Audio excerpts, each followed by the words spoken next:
Welcome to Native Talk Arizona, presented by Native Health and KRDP 90.7 FM. Later in the show, Madeira Winters, public health nurse case manager at Native Health, discusses Domestic Violence Month. I'm Susan Levy, and in the studio with us today is Lieutenant Commander Errol Perry, and he's the pharmacist at Phoenix Indian Medical Center. And so today we're going to talk about the annual Drug Take-Back Day and the Trunk or Treat Health Fair on Saturday, October 26th. And we're super excited he's here, and I can't wait to learn more about National Drug Take-Back Day. So, Lieutenant Commander Errol Perry, can you tell us a little bit about yourself? Sure. And I forgot to say welcome. Oh, so sure. Welcome. Thank you. Glad to be here. My name is Errol Perry. Also go by Lieutenant Commander Errol Perry. So a little bit about me is I am Navajo. I was born on the Navajo Nation. And usually when we are from the Navajo Nation, we always introduce ourselves. So Yat Eya Errol Perry Yinishe Sinajini Nishle Nakai Nambashishi Horanahi Dashiche Tachini Dashanale Chehotso De Nasha Phoenix Indian Medical Center De Nashnish. So I am the Black Streak Forest people born for the Mexican clan. I currently work at the Phoenix Indian Medical Center, and I'm from St. Michael's, Arizona. How did you get interested in being a pharmacist? I got interested just growing up on the reservation. I would be out with my grandparents, and they'd be taking their medications. And as a young kid, you would always be curious and ask them, what are you taking or what's that for? They had no idea what it was for. They were just always told to take it by their doctor when they were seen at Fort Defiance, was our local hospital. So they didn't question. They didn't know what it was for. They didn't know anything about side effects. None of that information was known to them. So that kind of sparked my interest into the medical field. Also, just kind of being out on the reservation, there's a lot of herbs. Mm-hmm. So that a lot of traditional medicine that's known out there, and that kind of did spark some interest in me too, both traditional and medicine now. What is National Drug Take-Back Day?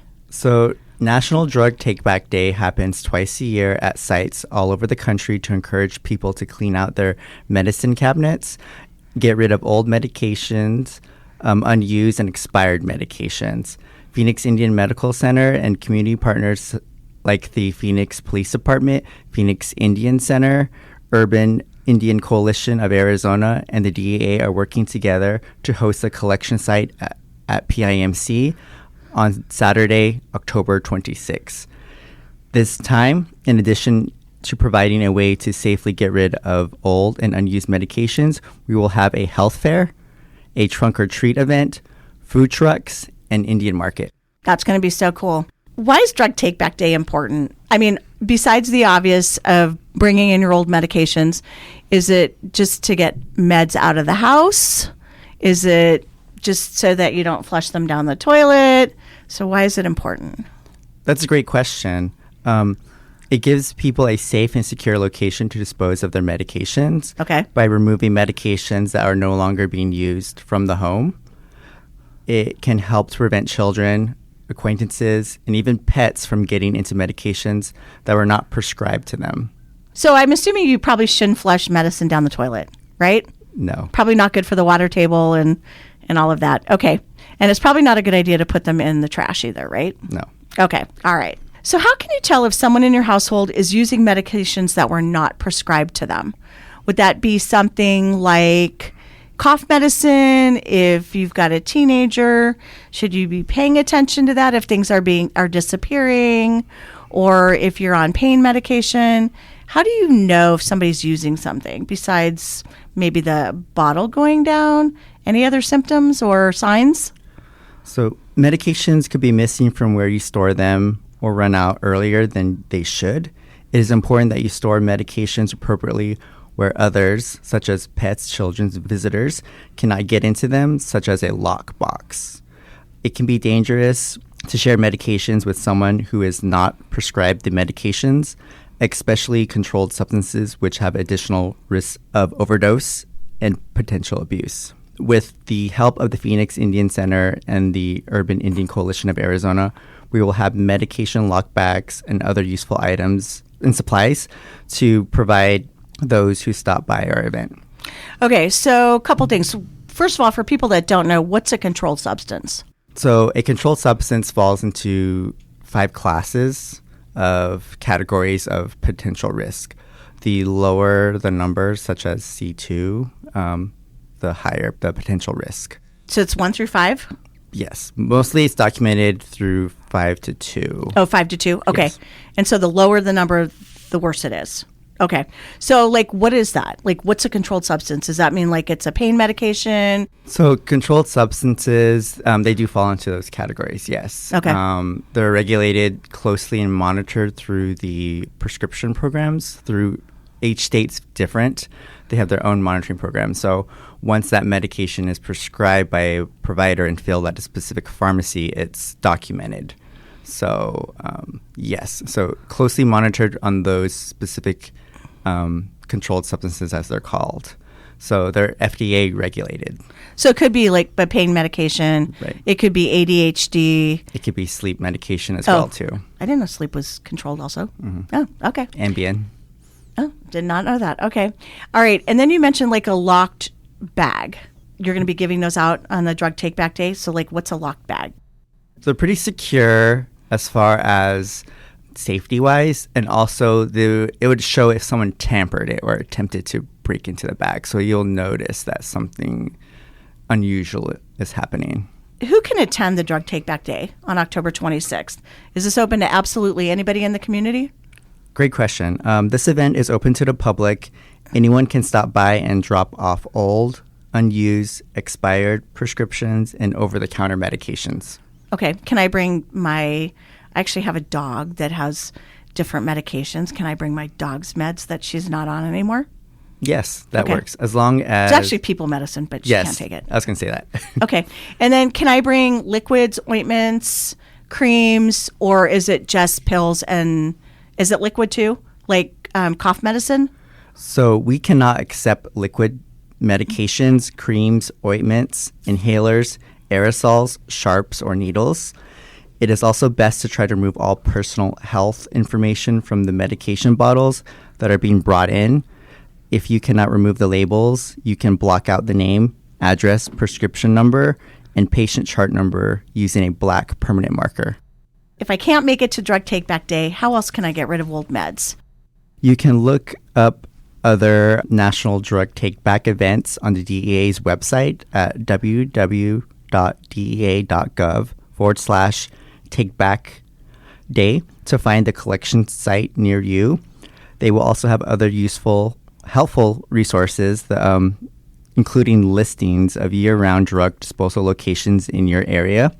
For many medications, it can safely be disposed at home by mixing old, unused medications in used cat litter or coffee grounds, sealing them in a sealable container, and then discarding them in the trash.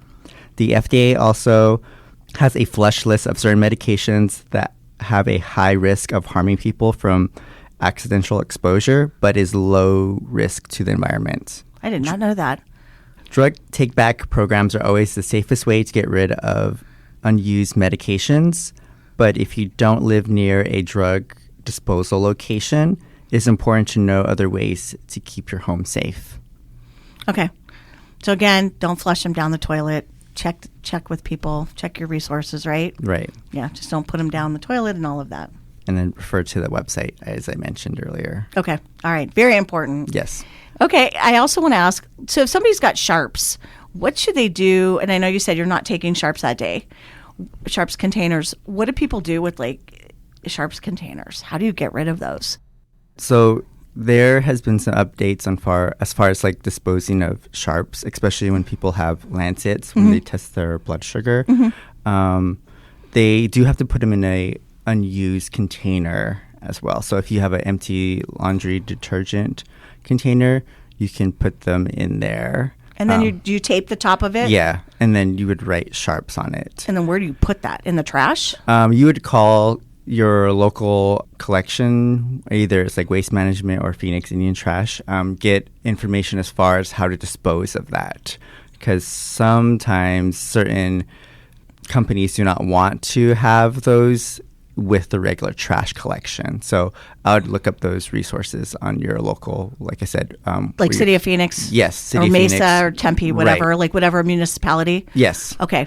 And then can you also put them in like in coffee cans, or you recommend like laundry soap containers? Right now, they mostly say laundry, Okay. just hard plastic, because Okay. coffee containers, I think that would kind of fall into a different category. Yeah. Okay. So I know this sounds like a great event on October 26th. So it's Saturday, October 26th from 10 to 2. And you're going to have a trunk or treat health fair. Like, what is that going to be? Is it going to be fun? Is there going to be spooky stuff for kids? So, yes, as I mentioned earlier, we'll be combining this event with a health fair and Indian market. So bring the entire family for some fall fun. Kids can come in costumes, participate in our trunk or treat event, while families can speak to our various department representatives to get valuable health information. For patients who are eligible to receive care at PIMC, our immunization clinic will be open for vaccinations. Like flu shots? Yes. Okay. We will also be having a food drive for non-perishable items that will benefit St. Mary's Food Bank, and we encourage attendees to support the food drive. Our Indian market will feature many vendors selling various arts, crafts, and gifts. So it is a great time to get your holiday shopping done early and support local artists and businesses. It's exactly what I was going to say. Get a jump on the holiday shopping, right? Yes. So where's this going to take place at First of all, where's PIMC for those people that don't know and that are new to the Valley? The Drug Take Back Day will take place on Saturday, October 26th at the Phoenix City Medical Center from 10 a.m. to 2 p.m. We are located at the northwest corner of 16th Street and Indian School in Phoenix, and we will be set up on the east patio of the hospital entrance. So Phoenix Indian Medical Center is at 4212 North 16th Street. And then the health fair and the drug take back day and the Halloween is from 10 to 2, but the market goes till 4. So you could do all that stuff first and then head to the market and buy a bunch of stuff for the holidays. And I think it sounds like a perfect day. The weather should be great. And you can get rid of all your old meds, Yes. clean out your cabinets. You can buy more stuff or get more things, right? Right. Just Phoenix Indian Medical Center, PIMC. Do they have any social media? Do you guys have a Facebook page? Yes, we do. I encourage everyone to find, like, and follow Phoenix Indian Medical Center on Facebook for more information about our future events at PIMC. And it's called Phoenix Indian Medical Center, right? Yes. The page? Okay. Thank you for coming on and talking about Drug Take Back Day, what you've done. I think it's great that you're there and that you care. And the Drug Take Back Day events are always fun. I've been there. PIMC always does the best events, and the market is great. And I know the health fair is always fun and interesting, a lot of information. And then I know the Halloween trunk or treat is going to be really fun too. So a great family event on October 26th with great weather. Yes. All right. Well, thank you. Thank you. Coming up, Madeira Winters, public health nurse case manager at Native Health, discusses Domestic Violence Month. Support for KRDP 90.7 FM comes in part from Native Health, with 2 locations in Phoenix, 4041 North Central Avenue, Building C, near the corner of Central Avenue and Indian School Road, and at 2423 West Dunlap Avenue. Native Health is also located in Mesa at 777 West Southern Avenue, near the corner of Southern Avenue and Extension Road. Native Health provides primary medical, dental, behavioral health, WIC, and wellness services for the urban Native American community. For more information, call 602-279-5262 or visit our webpage at nativehealthphoenix.org.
Welcome back to Native Talk Arizona, presented by Native Health and KRDP 90.7 FM. I'm Susan Levy, and today in the studio we have Madera Winters, and she's Native Health's domestic violence case manager. Madera, welcome. It's great to have you back and learn more. Tell us a little bit about yourself. Yeah, thank you for having me here today. Yes, I run the domestic violence program. I am a registered nurse of 5 years, and I specialize in behavioral health, specifically people who have experienced interpersonal violence. I'm also a forensic nurse, a SANE A, and I'm a case manager here at Native Health. And you've been doing this a long time, right? Yes, I have been working with people. I first started here at Native Health with people in the substance abuse program, and I transferred over because we see an overlay of people that have substance use disorders along with a history of violence. I know the domestic violence program is under Native Health's behavioral health department. So what services or what programs come with the domestic violence program?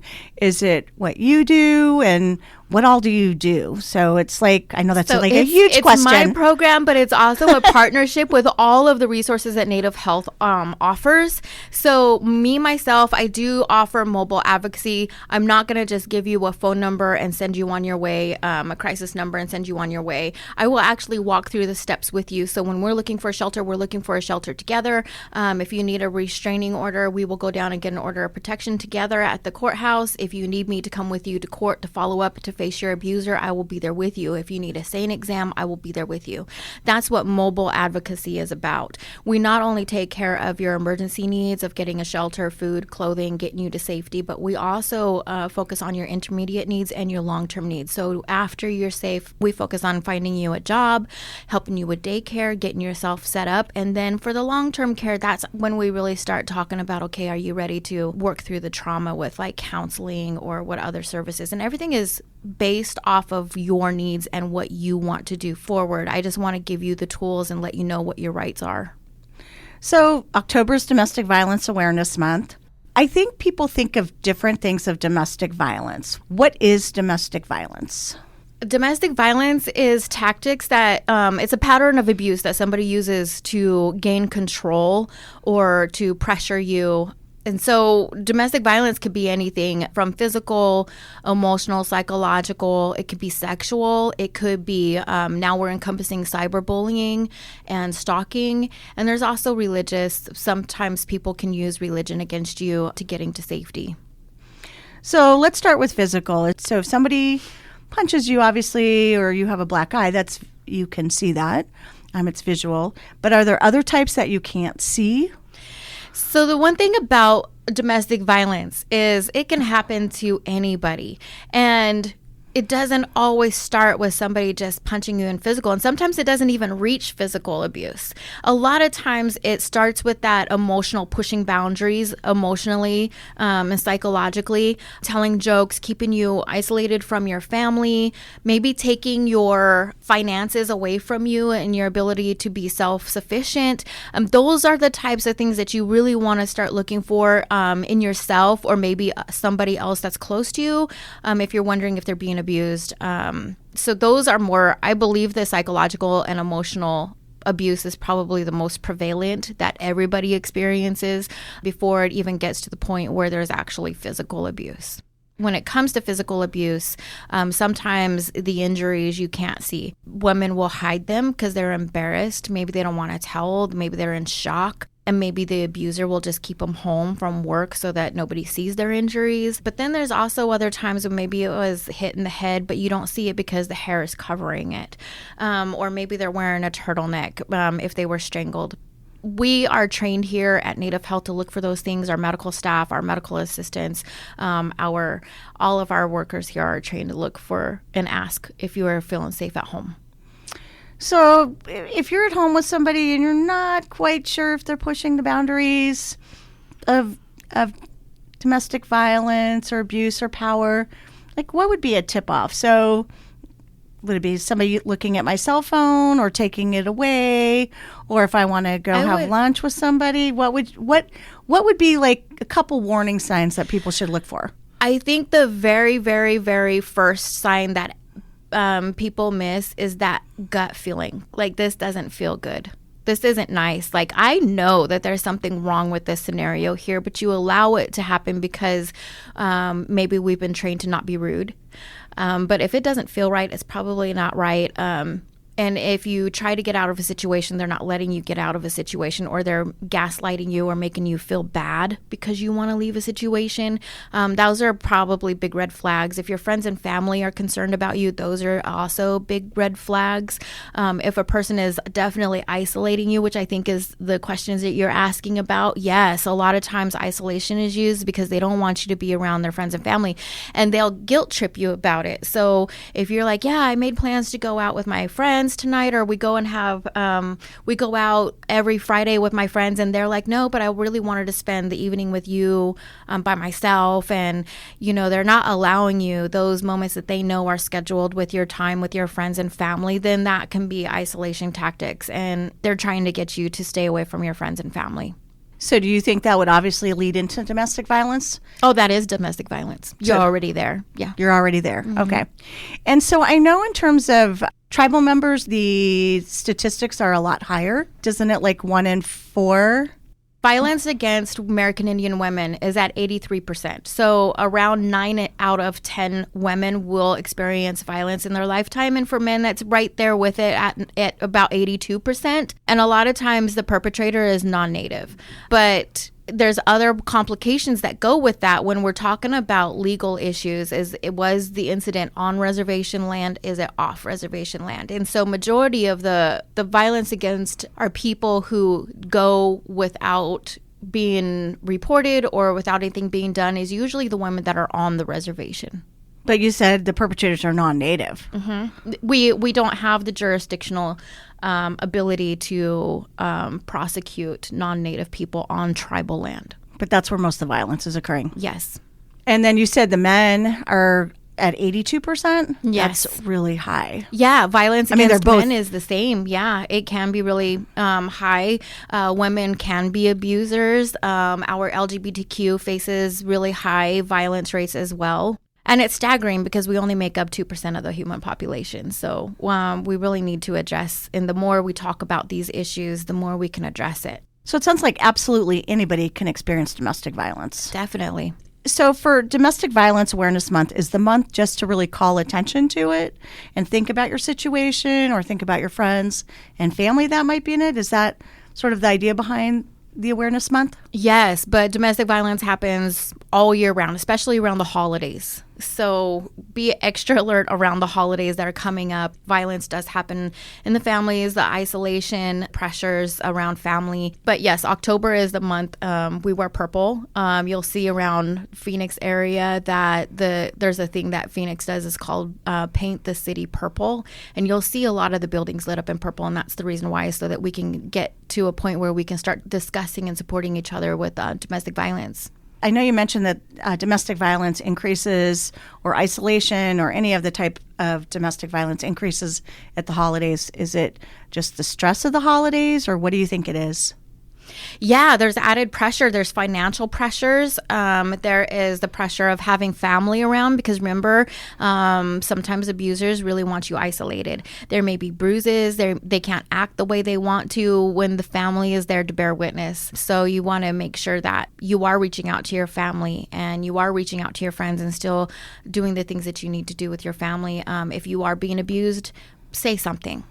Definitely say something. It doesn't always mean that you are being physically abused, but if you are being controlled, your relationship doesn't feel nice, you're experiencing emotional abuse, financial abuse, definitely let your family know that you feel like you might be being abused. There's also crisis numbers that you can call as well. So you said say something. So you would think find somebody in your family that you trust and tell them? And do you recommend that people would just, if you're having coffee, you would just say, hey, you know what, I'm being abused? Or do you think do people do it little by little and say, you know, I'm having problems at home and I don't feel safe? I mean, does everybody do it differently? Everybody does. And I think we're coming from a generation where we don't talk about our problems. And that's been a huge barrier, is that this is a change in generations where in the past, you know, we don't talk about it.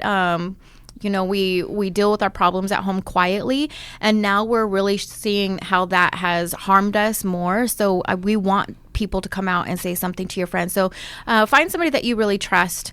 And it could be a family member. It could be a friend. It could be a crisis line. It could be us here at Native Health. It could be your medical provider, and just let them know that you think you might be being abused. And if even just saying it doesn't mean that you are subjecting yourself to a whole lot of changes. Again, you can just ask the questions and we can give you the information so you can make a decision on your own time. So if you think you're being abused, and let's say I came into Native Health and I said to my provider, you know what, I'm not feeling safe at home and I'm worried, what would they do? Would they talk to me? Would they call you up? Would they have you come down or come to the clinic and talk to me? Would they make a police report? I mean, what if I was worried and I didn't want to go that far that quickly and wasn't prepared and didn't want to be ushered out, you know, to a shelter? And what if I had little kids at home? First, we're going to listen to you. We believe you. We believe your story. And they're going to call me. And we have a social worker in each one of our clinics as well. And they're going to be involved. We just want to inform you of what your rights are, listen to your story, develop a safety plan. Developing a safety plan, you can come in and have us help you with, or you can do it on your own. But it's basically going to be a written down plan of the steps you need to take to make sure that you get to safety. That could be finding a shelter. That could be planning out your leaving. So you need financial resources. If you have kids, we need to figure that situation out as well. It might involve an order of protection and the little things that you don't think of in those moments, such as getting your extra keys to your car, getting all of your paperwork together in one space, your social security card, your driver's license, your immunization records, those important papers. It's really important that you get all of those papers together and have them somewhere safe so that when you are ready to leave, they come with you. Anything that means something special, maybe your mom or grandmother gave you a piece of jewelry or something, put those items aside too and take those with you. Some clothing, cash, stashing cash, all of these little things that we don't think of in those moments are important. So having it all written down in a safety plan somewhere and keeping that safety plan safe is important. And we help you with that here. Again, I do mobile advocacy. So if you come here and you're like, hey, I'm ready to leave right now, I will help you. We do have a system in place that we will get you, we'll start calling the shelter lines and get you to safety with your children. I have hygiene kits here. I have duffel bags. We have clothes. We have everything. We have DES here. We have Phoenix at Works here. We have a lot of programs here to help somebody to get on their feet. So if you're coming into the clinic, you're still just kind of like testing the waters, saying, you know what, I'm being abused, and I think I just want to talk a little bit, and then you would come down, help me formulate a safety plan.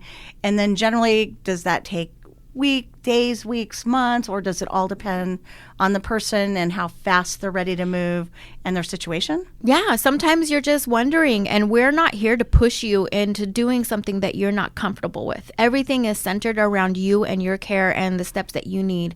So if you're not ready, if you just want to ask the questions and not want to know your rights, we could go through that with you so that you just have that information for yourself when you are ready, or give you some ideas of what's actually available, because leaving a situation like this can be scary and it can be very dangerous. The only time I say that we really worry about you is when there's children involved and there's physical abuse and violence happening in front of the children. There are some legalities that we have to talk and discuss with you. You know, I have such respect for you. I heard you recently. I was with you and you were talking to somebody who had been a victim of domestic violence. And I don't think I had ever thought about, or I had never thought about, like how you interact and how you calm people down and how you are so empathetic and nurturing, but guiding. I don't know how to explain it. I was just so incredibly impressed with what I had seen with you. And now you have such a tremendous reputation in the community and the work that you do. So I just wanted to throw that in there. Oh, thank you. I want to go back to a couple different things. How do you get help if you're locked in at home or being monitored all the time? You come to Native Health. You come and you say, I need to see the doctor. You come and see the doctor and you say, I think I'm having like UTI symptoms, or you get any reason to get out of that room and separated. And when you're separated from your abuser, you will go and you will step aside and tell the medical assistant or provider, like, hey, I don't feel safe at home. I need help. There's a check mark that you can put on the bottom of the paperwork. If you come and let's say your abuser comes with you, there is a question at the bottom of the form that says, do you feel safe at home? If the abuser is with you, you can discreetly check mark it and give that directly to the medical assistant when she comes into the room to be with you. If that's not an option, you can get to like the grocery store. Maybe you need to buy groceries. And if you can get to the grocery store, go, grab some milk or something.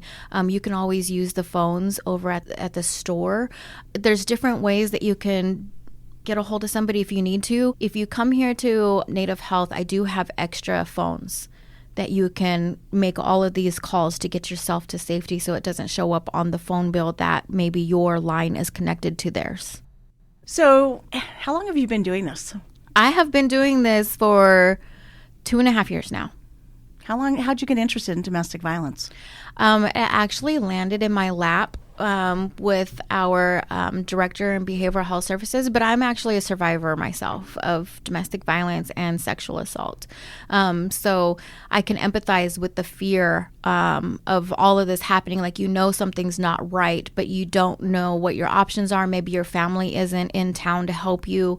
Maybe you don't have anybody that you can trust, or maybe you don't want to burden other people with your problems. So there's a lot of emotional and psychological damage that comes with being in a domestic violence situation, and I understand that. So, and I understand of not wanting to say anything because you don't want to feel pressured, like, oh my gosh, DCS is going to come in and take my kids away, or I don't have nowhere to go, I'm going to be homeless in a shelter, or maybe they can't take my puppy with me.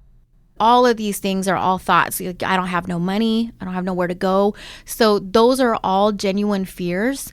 Maybe you're fearing that they're going to come and find you after you leave.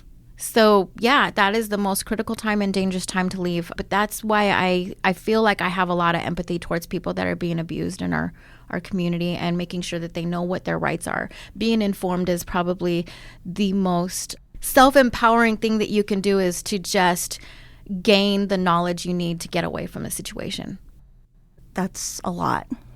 Yeah, so just being believed for one, and then just gathering all that information you need so that you can leave, know what your rights are, know what's actually out there. There's a lot of shelters out there. There's the domestic violence shelter line that you can call, and you can also just call 211. The same people run both lines now. So if you need a shelter, you can call 211. There's a lot of shelters that take families and also your pets. There's been a big push here in the state of Arizona to make sure that we're including pets with a family unit. So if you need to take your pets and your children, you're more than welcome to, and they'll help you find a shelter that will take it. And then it's really hard for the perpetrator to find you then, right? Because I know they don't release like the addresses or the phone numbers of a shelter. So basically then they're just safe and yeah, they won't even tell me where the shelters are, and I'm a domestic violence advocate. I don't know where the shelters are. So if I have to meet a client somewhere, I have to meet them in public, like at a McDonald's or something, because I can't I'm not allowed to even have the address either. So it's very private. It's very discreet. I know, and there's a new thing or a new shelter with the city of Phoenix, Starfish Place. Oh, that is for sex trafficking. Oh, sex trafficking. Okay, not domestic violence. Okay. So, Madera, if I'm having coffee with somebody and I suspect that they're being abused or not quite sure, what do I do? Do I say, hey, Madera, you know what, I'm concerned about you?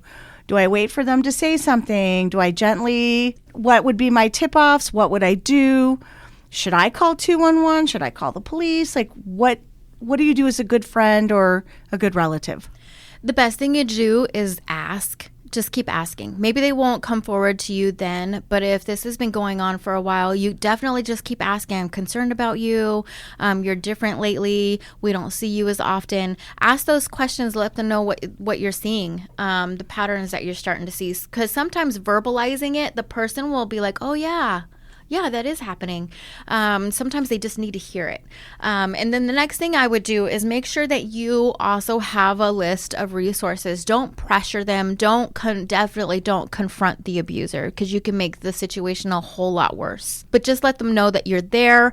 You can have a list of crisis numbers available. Just look up numbers that maybe somebody may need, like the shelter line we just talked about, the 211 or the DV stop. And you can also develop, or you can look up DV safety plan. And there's lots of templates and lots of little information that you can ask. It's a start. So you can develop a plan for your friend, or ask them like, hey, take a look at this if you need it. And then also you can give them referral numbers to places like Native Health. There's lots of shelters that you can call if you're just asking for information. They'll provide it to you, and they also have support systems there as well. Are there any shelters on tribal lands? There's lots of really good shelter programs in Navajo Nation, also Gila River. I believe White Mountain Apache has a shelter.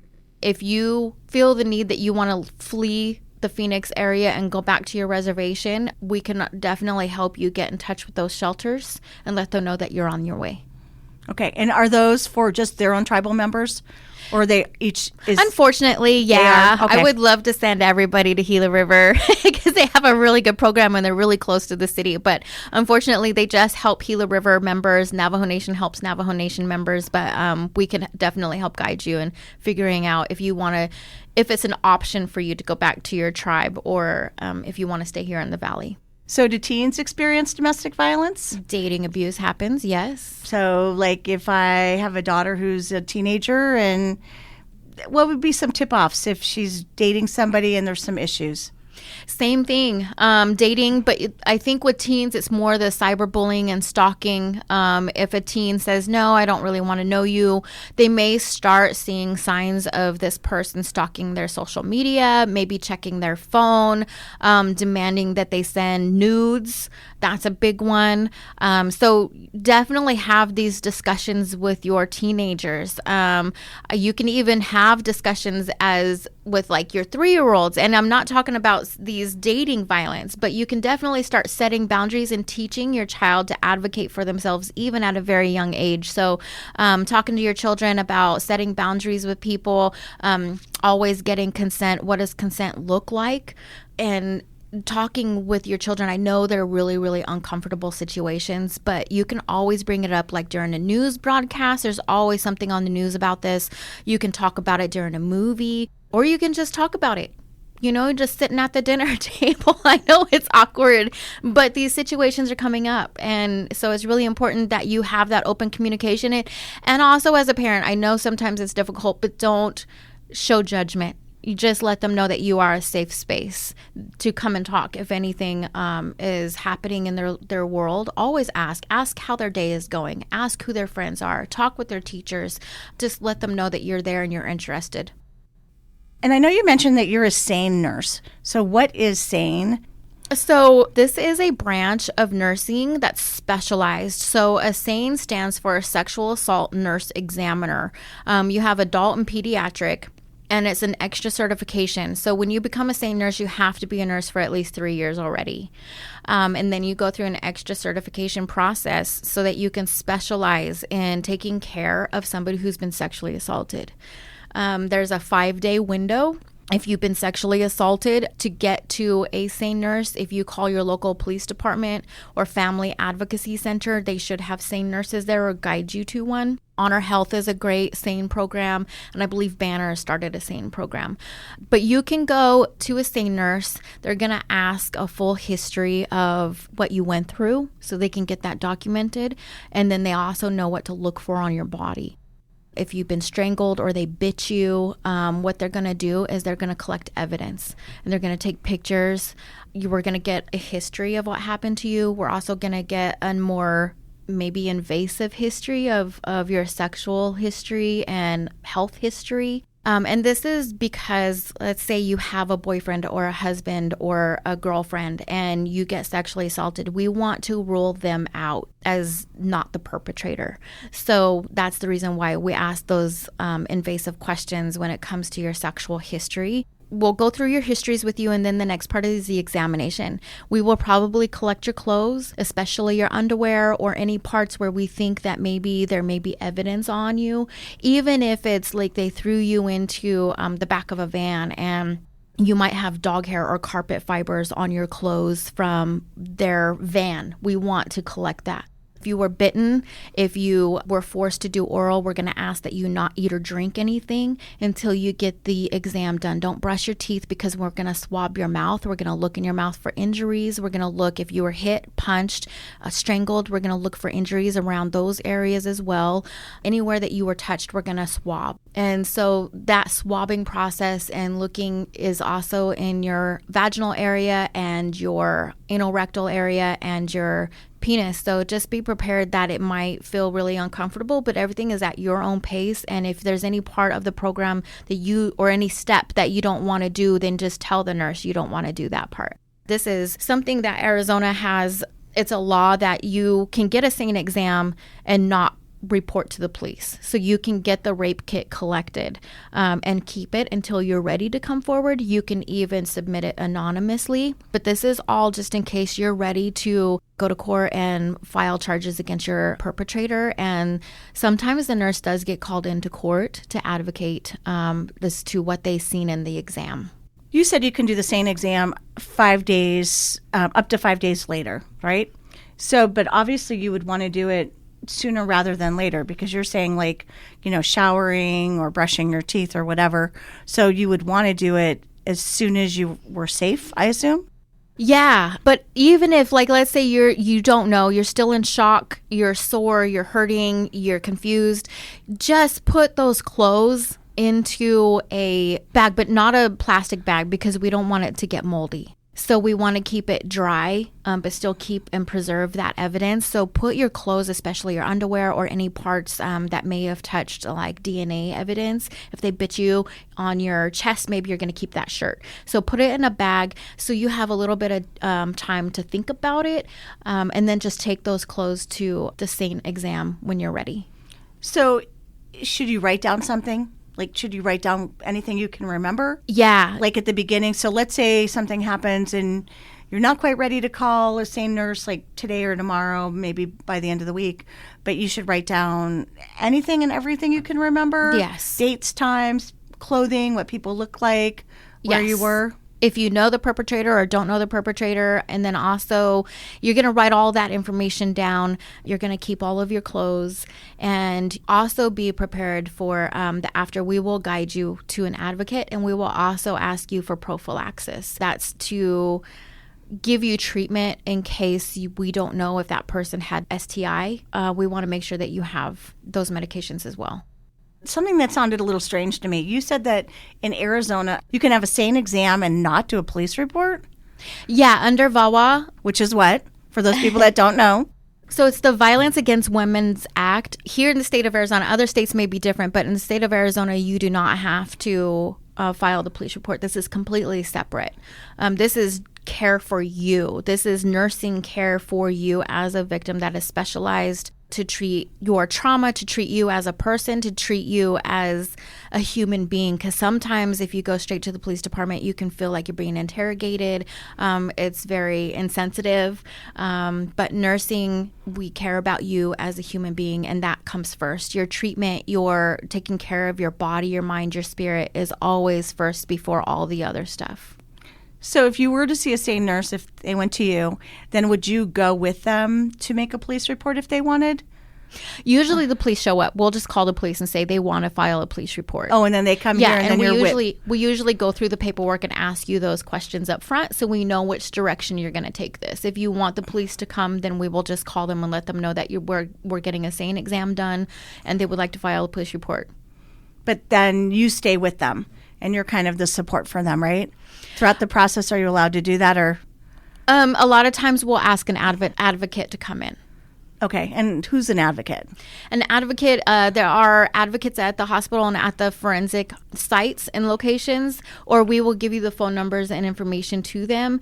But as a forensic nurse, if we have the time, I think it's appropriate to stay if you want us to stay. If not, then we can leave the room. It's totally, all of this care is what you want So it's all personalized and at your own comfort level. Yeah. Which it would probably make it better. How does any of this fit into the missing and murdered Indigenous peoples? Does it tie in any of that? The domestic violence? Do you think there's a correlation in that? Definitely. The third leading cause of death for American Indian women and Alaskan Native is homicide, and sexual assault rates are at 50%. 56% of Native American women, Alaskan Natives, will be sexually assaulted in their life. So yeah, both of these, the domestic violence, the sexual assaults, as we call it, interpersonal violence, does contribute to our missing and murdered Indigenous peoples crisis. So the first step would be, when you're having coffee with your friends or out, to ask them how they're doing if you suspect it, right? Yes. And if you're being abused, it would be talk to somebody you trust, right? Those would be the first steps. Yeah.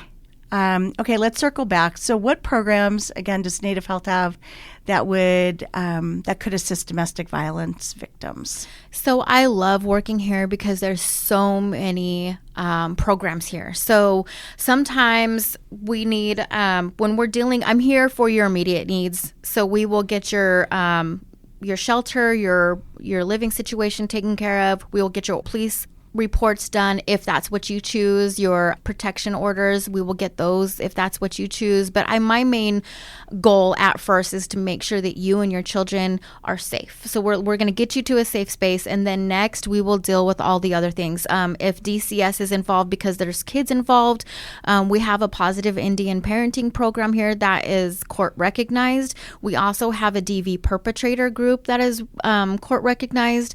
We also have Phoenix at Work's office location right here at Native Health at Central, so that we can get you your resume built up. We can go through the questions of interviews, and we got interview closed that you can have, and then get your job. And then we also have DES here on the spot. So if you don't want to go to another DES location and stand for hours in line on the street, you can come here to Native Health. That is true. And walk right in, sign up, and speak with one of our DES managers here. We have WIC here. We have so many programs. And then for your other goals, if you need trauma care, we do have counselors at each location, and after the first couple of visits, we can even do it by Zoom.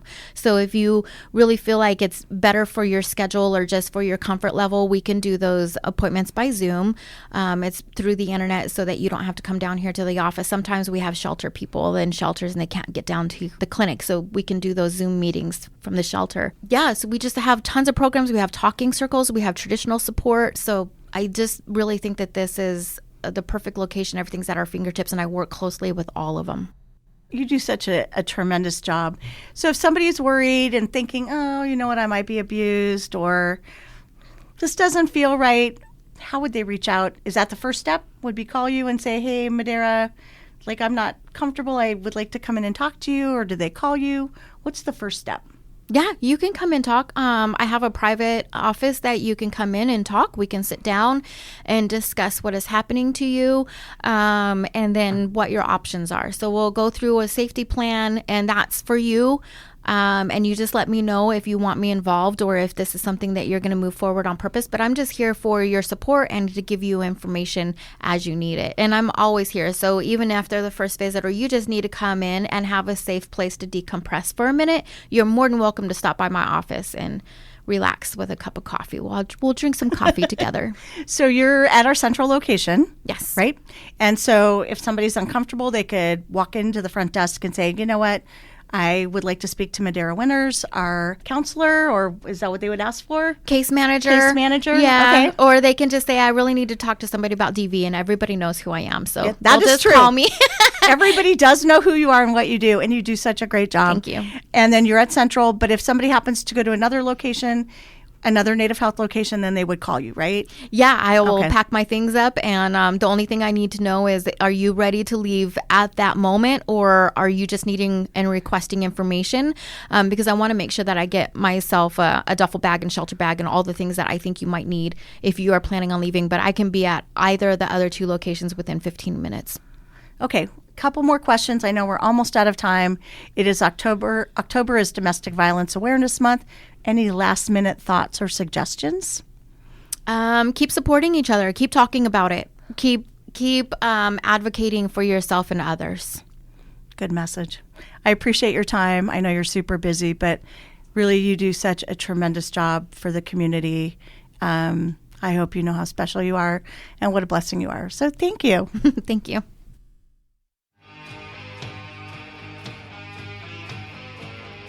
Thank you for listening to Native Talk Arizona, presented by Native Health and 90.7 FM KRDP.